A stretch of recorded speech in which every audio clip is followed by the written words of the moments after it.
તો સુરેન્દ્રનગરમાં northern arc capital limited finance company home loan આપવાના બહાને લોકો સાથે છેતરપિંડી આચરી છે। ખોટા ડોક્યુમેન્ટ ઊભા કરી હોમ લોન આપી છેતરપિંડી કરવામાં આવી હોવાનું કૌભાંડ સામે આવ્યું છે। તો પતરાવાળા મકાન પર વધુ રકમની લોન કરવા ધાબાવાળા મકાનના ફોટા પાડી ફાઇલોમાં જોડાવા હોવાનો અરજદારોએ આક્ષેપ કર્યા છે।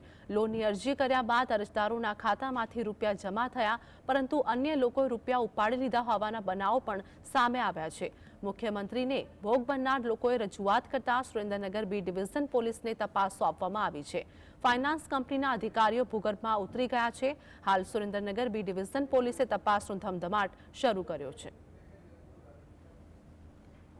સુરેન્દ્રનગરની અંદર હોમ લોન જે ફાઇનાન્સ કંપનીઓ છે એ ઊંચા વ્યાજ દરે લોનો તો આપે જ છે, પણ ખોટા ડોક્યુમેન્ટો ઊભા કરી અને ખોટી લોનો કરી અને જેના ડોક્યુમેન્ટ છે એને ખબર પણ નથી કે મને લોન મળી છે કે કેમ। જ્યારે લોન નથી ભરાતી અને એની નોટિસો મળે છે ત્યારે એને ખબર પડે કે મારા ડોક્યુમેન્ટના આધારે કોઈ કે 5 લાખની કોઈ 7 લાખની લોન લઈ લીધી છે।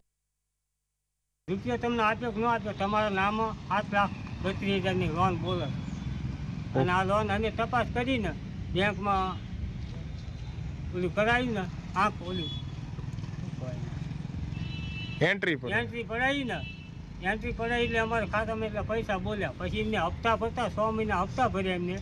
પછી ઉપરથી ફોન આવવા માંડ્યા તમારે આટલી લોન થઈ છે। પછી એમની એન્ટ્રી પડાવીને ભાઈ પાસે ગયા કે તમારે જે કરવું હોય કરી લો, જ્યાં ખીલા મારી દો, પૈસા તમને નથી દેવા।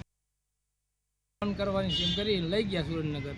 ત્યારબાદ અમને ખોટા ડોક્યુમેન્ટ અમારા બનાવરાયા, આકારણી ખોટી બનાવરાવી અને અમારા મકાન પતરાવાળા છે અને પતરાવાળાના મકાનના ખોટા ધાબાવાળા મકાનના ફોટા પાડી અને અમારી હારે જોઈન્ટ કરીને અમારી લોન ખોટી રીતે પાસ કરી અને અમને 1 રૂપિયો દીધો નથી।